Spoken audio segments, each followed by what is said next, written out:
es uno de los mitos griegos más famosos. La leyenda del monstruo definitivo, mitad hombre, mitad toro que se alimentaba de carne humana. El Minotauro era tan peligroso que para que no pudiera escapar estaba preso en las profundidades de la tierra, dentro del laberinto. Pero entonces llegó un gran héroe, Teseo. Se aventuró a llegar al corazón de su guarida y mató a la bestia. Durante miles de años se creyó que no era más que un cuento. ¿Pero podría ser cierta la historia del laberinto, Teseo y el Minotauro? Existe una realidad física histórica en la que se basan estos mitos griegos. Un arqueólogo inglés estaba decidido a mostrar que el mito era un hecho. Llegó a obsesionarse con la idea del toro y el laberinto. Y mientras lo buscaba, descubrió una civilización perdida. Las fronteras entre lo prehistórico y lo histórico ya no eran inamovibles. Esta es la historia de Arthur Evans y sus esfuerzos por hallar la guarida del Minotauro. El laberinto.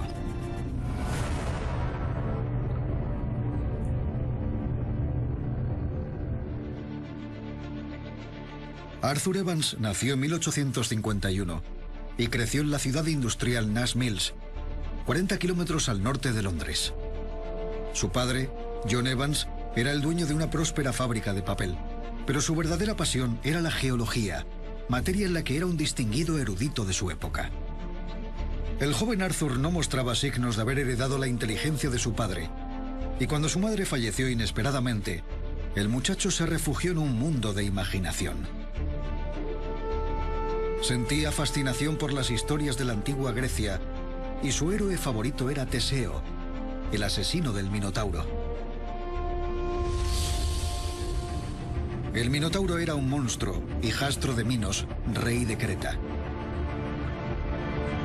Minos había derrotado al rey de Atenas en una batalla, cuyo castigo fue alimentar a la bestia con la carne de jóvenes y doncellas.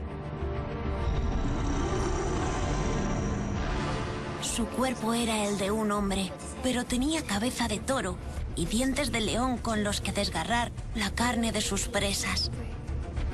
El príncipe Teseo, hijo del rey de Atenas, estaba decidido a acabar con este pacto.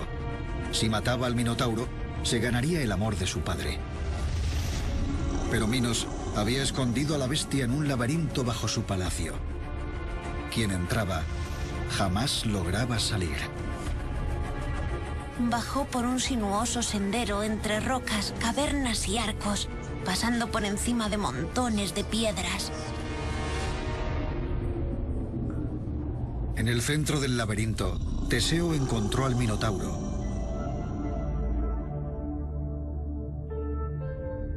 Y se enfrentó a él.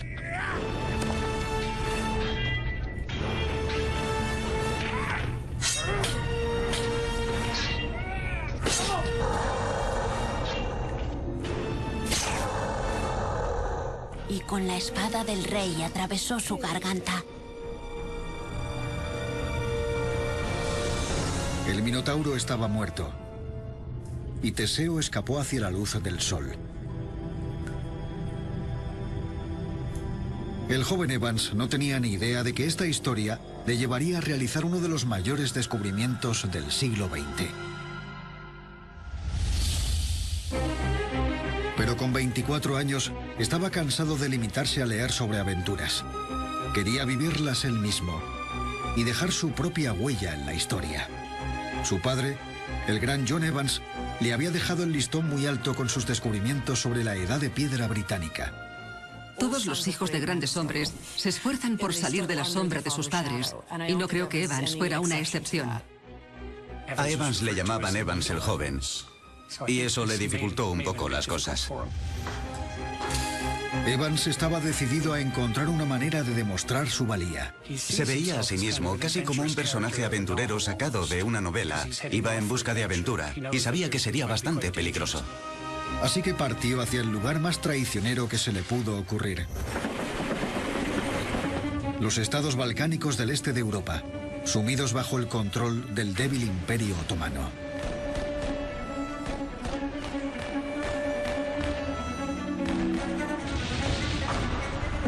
pero no salió según lo planeado.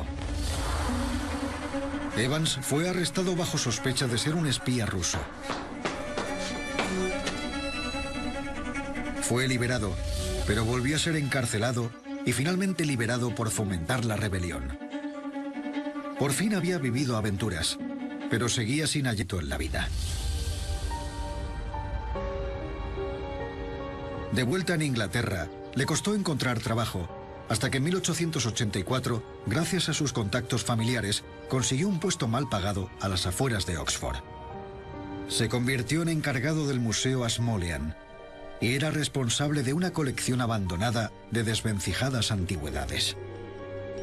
Puede que no hubiera mucha acción, pero era el sitio ideal para dedicarse a su pasión por la historia antigua, y confiaba en encontrar un tema de estudio que le permitiera igualar los logros de su famoso padre.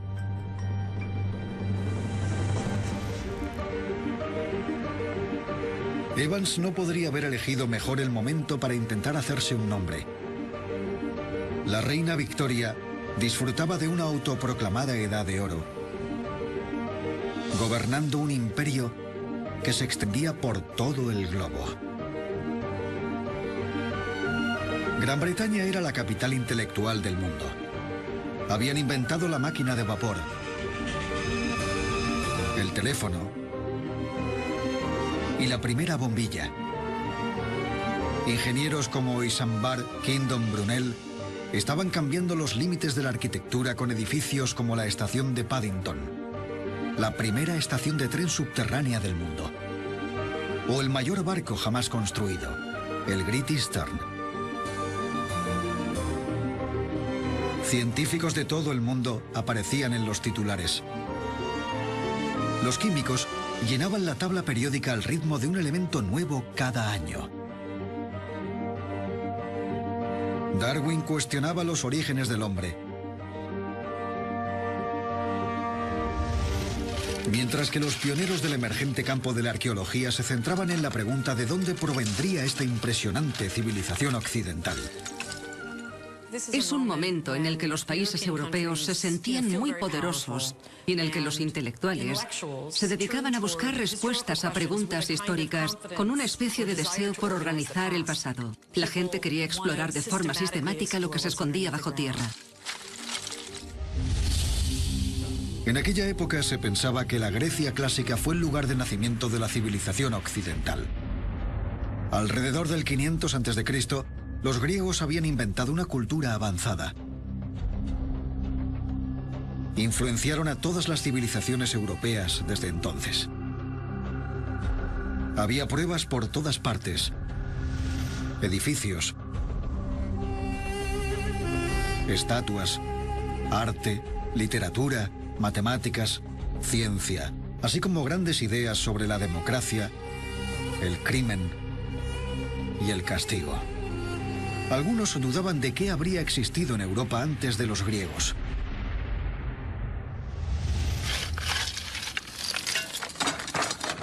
Hasta que la arqueología empezó a desmentir creencias tradicionales.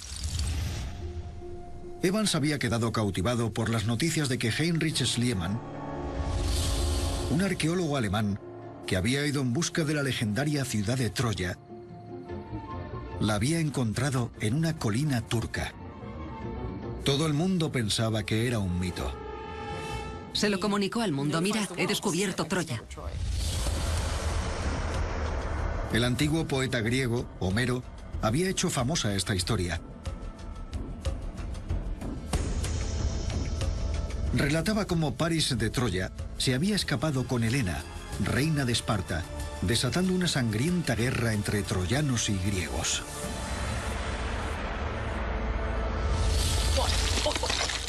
Ese fue el primer momento en el que empezaron a creer que estos mitos, que habían sobrevivido del periodo clásico, no eran solo mitos, sino que en cierto modo se basaban en hechos históricos. El mito podría haber sido real, lo cual causó sensación en la prensa. Pero Schliemann no se detuvo ahí.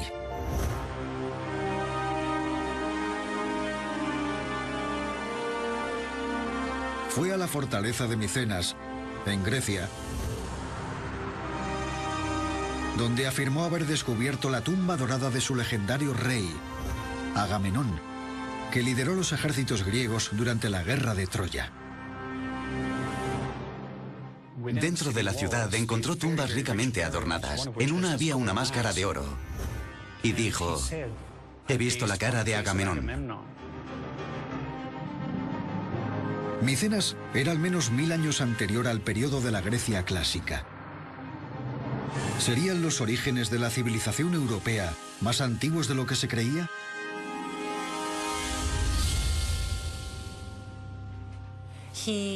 Así confirmó que existía una realidad física histórica en la que se basaban estos mitos griegos, y eso era extraordinario. Evans no estaba convencido de que los descubrimientos de Schliemann fueran suficientes para reescribir la historia. Así que en 1883 fue a ver los famosos tesoros.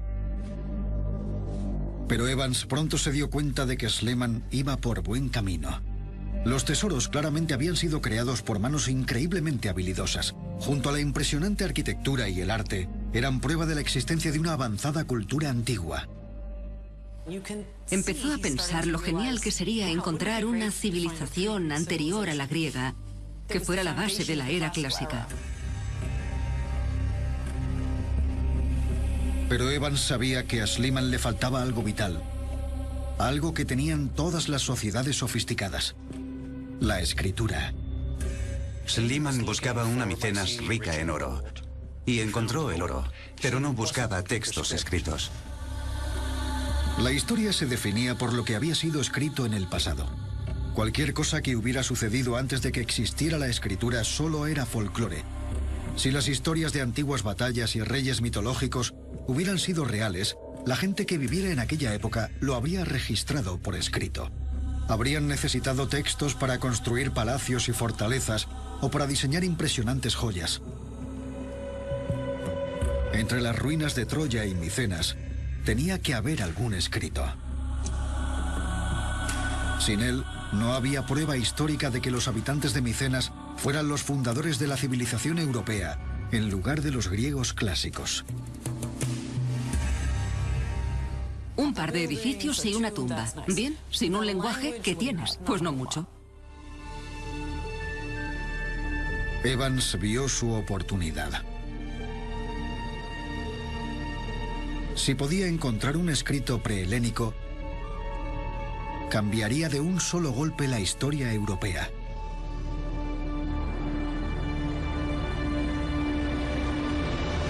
Dejaría de ser el joven Evans y se aseguraría un puesto junto a su distinguido padre. Schliemann aparecía en todos los titulares, igual que su padre. Creo que Evans quería conseguir sus propios titulares. Y así empezó la búsqueda de Evans en pos de los orígenes de la cultura europea. Fue un viaje que le guiaría hacia su historia favorita de la infancia. Si Troya, Micenas y el rey Agamenón habían sido reales, ¿tendría la leyenda del Minotauro alguna base histórica? Todos esos personajes eran reales. ¿Lo sería también Teseo o el Minotauro? ¿Incluso el laberinto? 1888. Oxford, Inglaterra. De vuelta en el Museo Ashmolean, la teoría de Evans siguió siendo solo eso. Sin pruebas de una escritura prehelénica, estaba en un callejón sin salida. Hasta que inesperadamente, la primera prueba apareció sobre su mesa. El reverendo Greville Chester había donado su colección de antiguos sellos de piedra. Los había comprado en bazares de Grecia y Oriente Medio. Le contó a Evans que algunas de las piedras podrían ser de la zona de Micenas y que otras eran de la isla de Creta, el hogar del mito del Minotauro. Cuando Evans las tuvo entre sus manos, supo que estaban directamente relacionadas con lo que Schliemann había descubierto en suelo griego. Eran pequeñas piedras semipreciosas, jaspe rojo y verde, amatista y cornalina, usadas para sellar documentos, dejando su marca en barro o cera, como una firma. Mientras las examinaba, Evans vio que tenían talladas imágenes y símbolos diminutos que no había visto jamás. Hasta entonces, esas piedras habían sido coleccionadas como curiosidades por turistas ricos en sus viajes. Pero Evans se preguntaba si las imágenes podrían ser la escritura antigua que andaba buscando. Una en concreto fascinó especialmente a Evans. Se trataba de una piedra prismática, es decir, que en cada lado tenía una talla diferente y dejaba, por tanto, una impresión distinta con cada lado. Evans se pasó mucho tiempo observándola y creo que es una de las pruebas que hizo que Evans creyera en la existencia de un idioma escrito. Las piedras eran una prueba de que podría haber existido una escritura previa a la de los griegos, pero Evans sabía que necesitaban mucho más que unas piedras para identificar un sistema de escritura completo, y si era un texto tenía que demostrar que era anterior al alfabeto griego.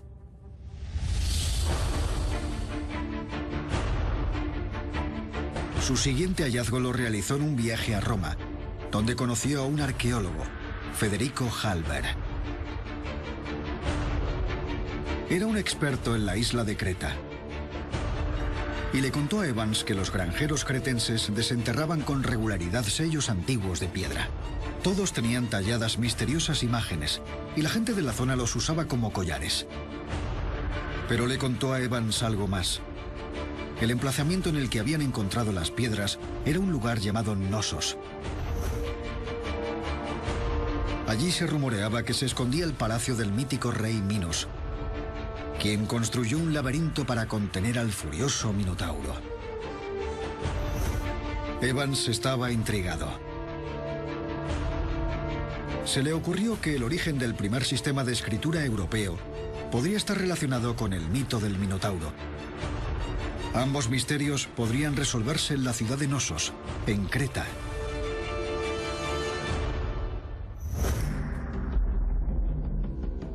Pero antes de poder ponerse a excavar, quería descifrar los secretos de los sellos.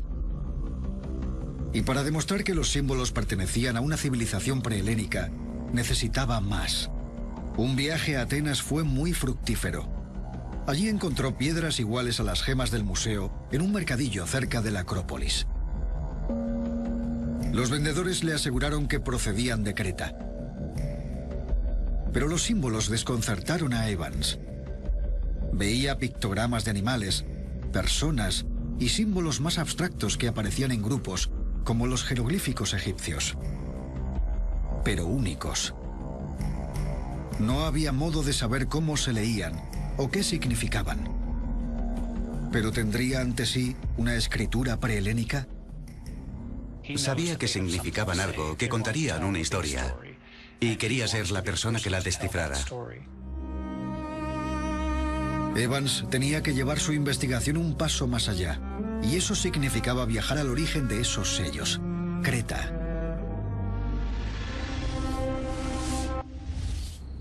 Tras 6 años estudiando los sellos de piedra, Evans escaló la colina de Knossos en busca de los restos del legendario palacio del rey Minos,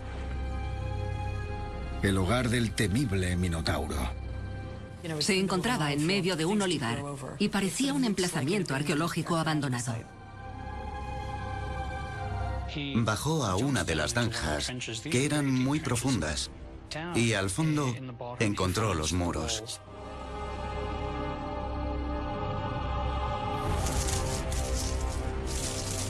Evans realizó un hallazgo de inmediato. Reconoció algunos símbolos tallados en la pared de piedra, las marcas de un mundo antiguo. Vio unas marcas talladas que en algunos casos eran idénticas a la escritura jeroglífica que había estado examinando, con la que había estado trabajando e intentando descifrar. Eso hizo que creyera que tenía pruebas directas de la escritura. Una pared estaba tallada con símbolos que Evans había visto en algunos de los sellos. En su mente no cabía duda alguna. Estaba convencido de ir tras la pista de la primera escritura europea. Entonces hizo otro descubrimiento que avivó aún más su imaginación. De repente todo fue real para él. porque vio lo que llamamos un hacha doble.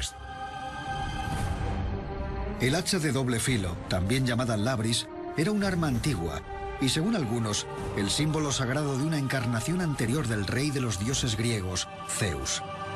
El mito hablaba de la alianza de Minos con Zeus. Evans estaba convencido de que esta marca demostraba que el edificio había sido el palacio de Minos. Creía que la palabra labris era muy parecida a la palabra griega para el laberinto. ¿Habría una conexión? ¿Sería ese el primer paso para descubrir la verdad sobre la leyenda del Minotauro?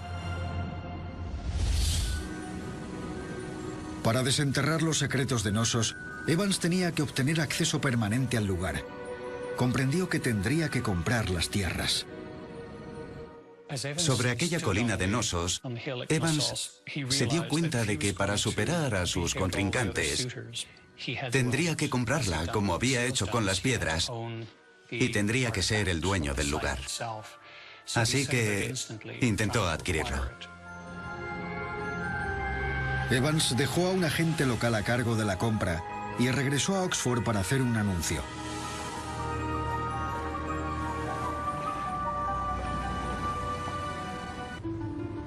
Durante sus viajes por Creta, Evans había comprado un número considerable de sellos.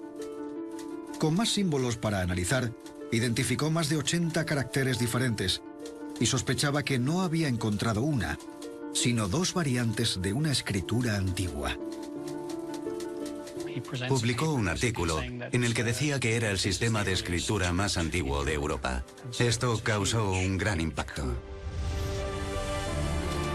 Evans había identificado los pictogramas de algunos sellos, imágenes que representaban animales y objetos. Pero otras piedras tenían símbolos abstractos tallados en líneas, un texto lineal. Evans se preguntaba si sería la aparición de un alfabeto. Para los expertos europeos de 1894, la idea de que fuera un alfabeto muy antiguo que usaran los habitantes de Micenas era todo un avance, porque formaba parte de su definición de civilización. Si eras civilizado, escribías tu historia.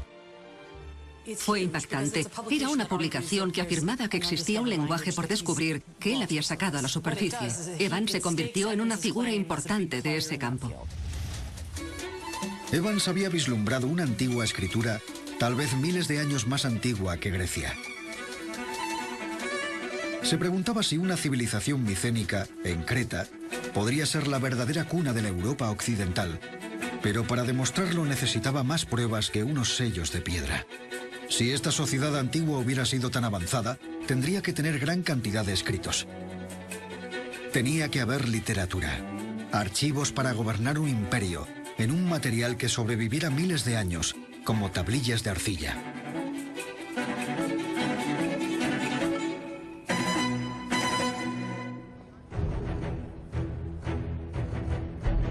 Evans esperaba noticias sobre la compra del terreno. En Creta se fraguaba una guerra por su independencia del Imperio Otomano, pero no se amilanó. El 6 de mayo de 1896, pagó 235 libras por una cuarta parte de Knossos, el equivalente a 22.000 libras actuales. Por ley, podía forzar al resto de propietarios a vender sus partes y convertirse en el legítimo propietario. Se cree que Evans tuvo mucha suerte de estar ahí en el momento adecuado y tener el dinero para comprar las tierras en el momento justo. La suerte y el tiempo fueron cruciales en todo lo referente a Evans. Nadie podía arrebatarle su premio. Fue un gran momento para Evans. Este sería su gran descubrimiento, lo que le convertiría en otro Schliemann. El conflicto cretense forzó a Evans a suspender sus planes durante 2 años. Pero en septiembre de 1898, la guerra por fin terminó. Tras la expulsión de los otomanos de la isla, Evans pudo comenzar la excavación. Pero lograr un acceso total a Knossos no sería barato. La compra de un cuarto de la tierra había dejado a Evans sin blanca. Para comprar el resto y financiar la excavación, necesitaba 5.000 libras, el equivalente a más de medio millón de libras en la actualidad. Así que una vez más, Evans acabó pidiendo ayuda a su padre, que le apoyó encantado. Puede que Evans se mostrara ambivalente al respecto, pero al final aceptó su ayuda.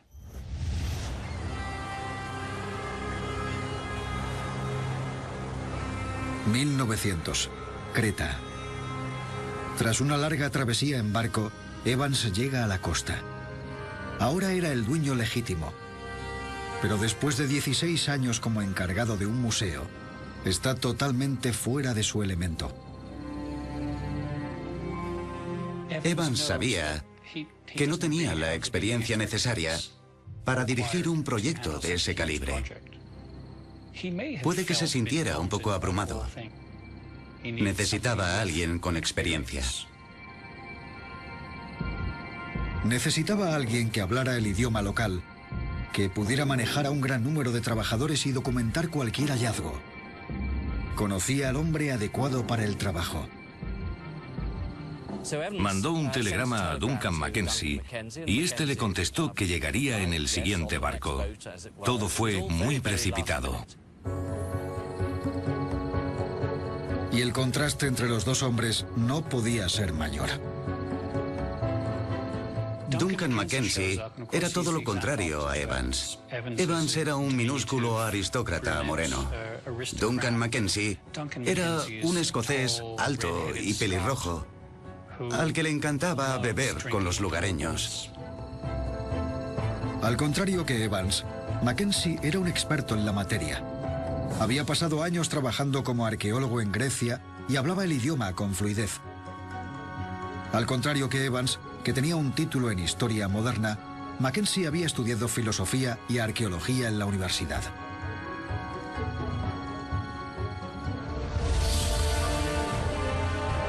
Mackenzie contrató excavadores y el grupo partió hacia Nosos. Era un momento que Evans llevaba 6 años imaginando.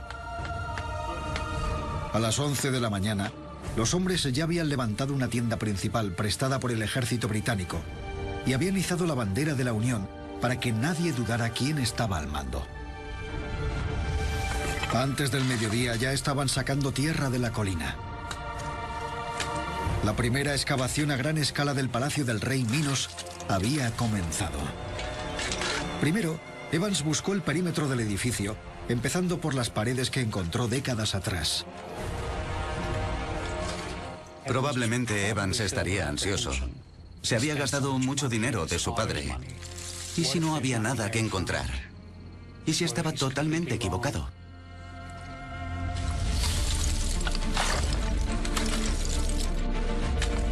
Pero en cuanto Evans excavó en terreno virgen durante la segunda semana, encontró un filón.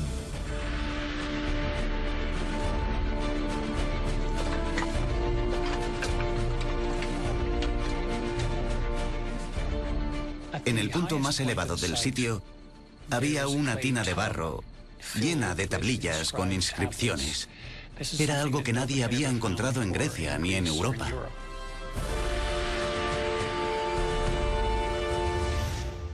Evans descubrió cientos de tablillas de arcilla, muchas rotas, con una escritura tallada, un texto similar al de los sellos, pero mucho más avanzado.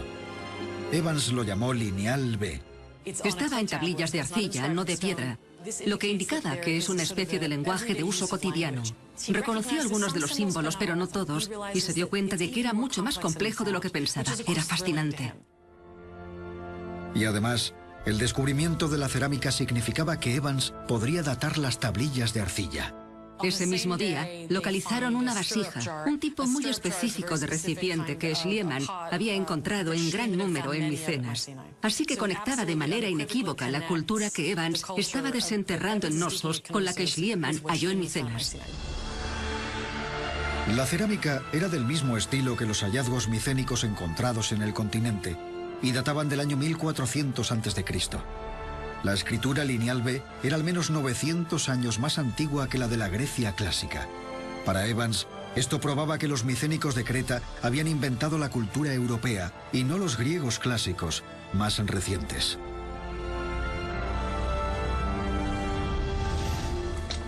Se puso tan contento que mandó un telegrama al Times, pero también a su padre, que respondió enviándole una elevada suma de dinero para que encontrara más tablillas.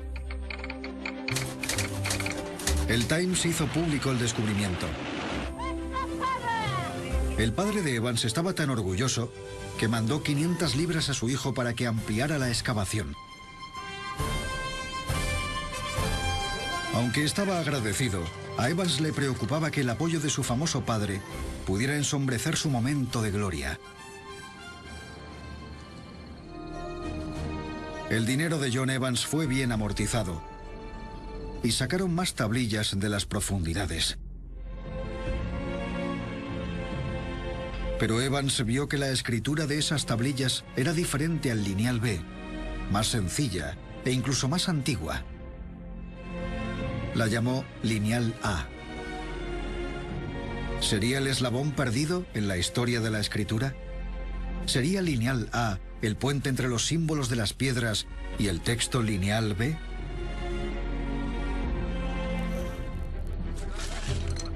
Evans estaba decidido a llegar más lejos.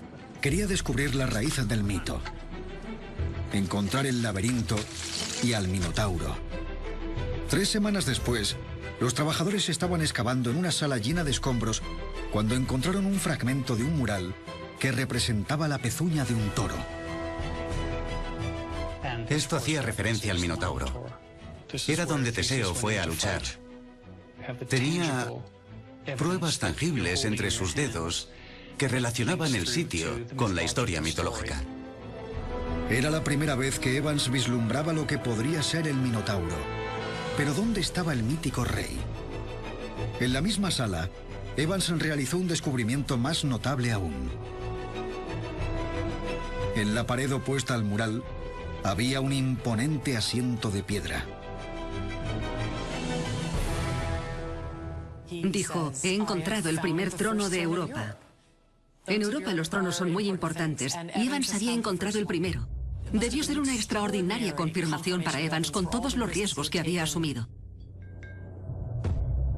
Para Evans, no cabía duda de quién era su dueño. Se convirtió en el trono de Minos. El laberinto y todo lo demás estaba relacionado con Minos, el Minotauro y Teseo.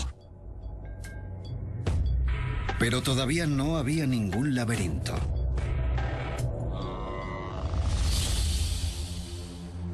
Evans siguió excavando. Y por fin, entre los escombros, entre escaleras y salas derruidas, empezaron a aparecer largos pasillos. Estaba excavando a través de pequeños corredores y salas. Sin duda, eso le recordó al concepto del laberinto. Evans, un hombre de ciencia, creyó haber encontrado el laberinto del rey Minos, pero quería hallar más pruebas del Minotauro. Y el día 55 de la excavación, los trabajadores estaban recogiendo los escombros, cuando se oyó un grito.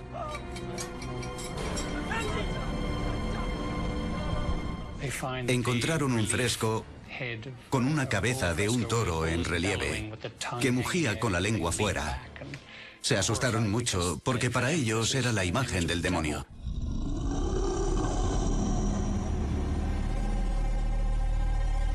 Habían encontrado un fresco de yeso en 3 dimensiones de un toro a tamaño real, resoplando y preparado para embestir. Evans lo vio como una confirmación de que era la cabeza del Minotauro. Era literalmente una ilustración tridimensional del pasado mitológico. No solo tenía el laberinto, sino que también tenía la imagen de un toro enfurecido que aparecía en más de una pared. Aquella gente debió alucinar con todo esto. Evans tardó 31 años en desenterrar el colosal edificio en Knossos. Ocupaba una superficie de 22.000 metros cuadrados, el equivalente a 3 campos de fútbol.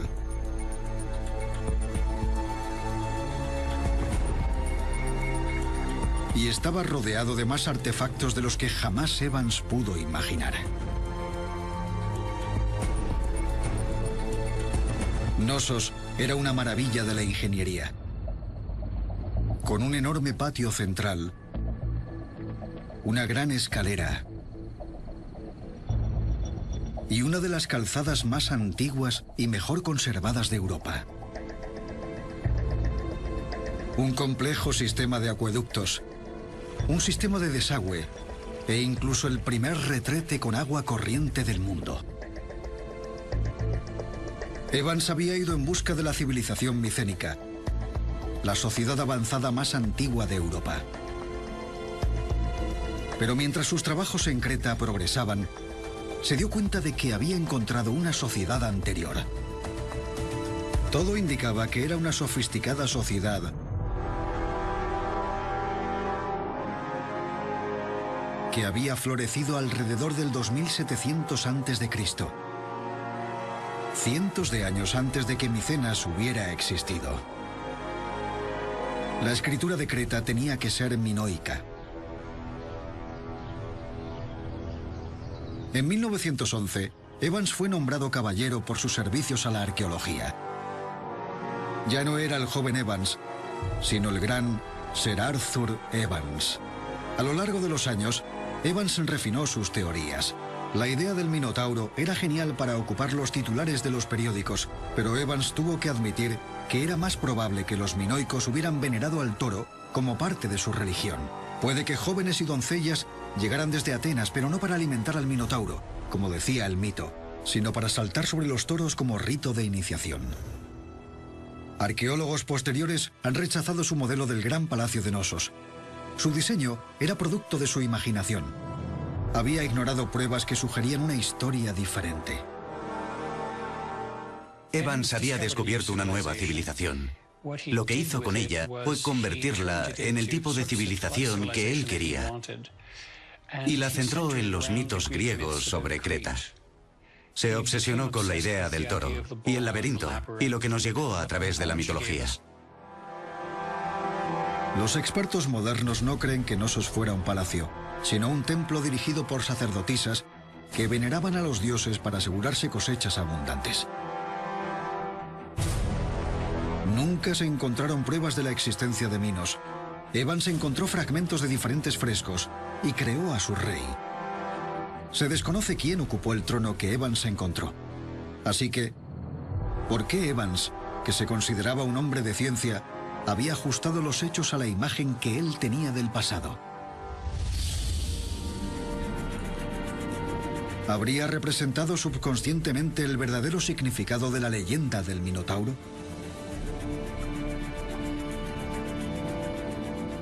Para los antiguos griegos, el Minotauro y el laberinto era algo que había que superar. En cierto sentido, formaba parte de ellos mismos. ¿Habría perdido Evans su objetividad debido a su necesidad psicológica de superar a su padre? ¿Se habría visto impulsado por el mismo deseo que su héroe, Teseo, ganarse la admiración de su padre?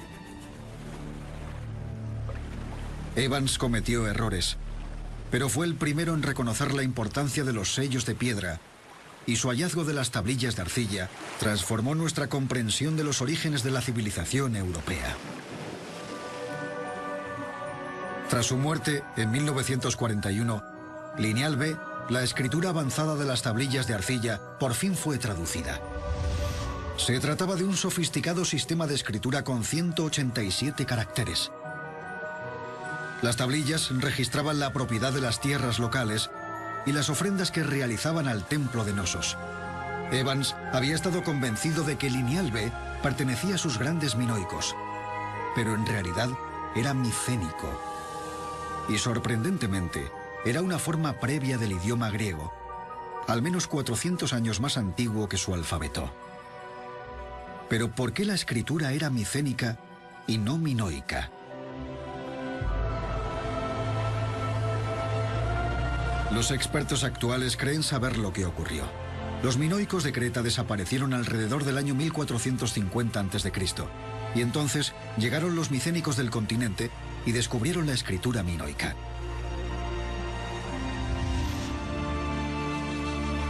Los minoicos llevaban siglos escribiendo. Su escritura había empezado como pictogramas y jeroglíficos tallados en sellos de piedra, y había evolucionado hasta convertirse en un texto más complejo escrito en líneas, lineal A. Hasta el día de hoy, el significado de los jeroglíficos y del lineal A sigue siendo un misterio. Pero los expertos saben que los minoicos escribían 450 años antes que los micénicos y 1350 años antes que los griegos clásicos. Evans había estado en lo cierto. La civilización europea occidental no empezó en la Grecia clásica, ni en Micenas. Comenzó con los minoicos, un pueblo aún más antiguo, de la Edad de Bronce. Y si conocemos su existencia, es gracias a Arthur Evans.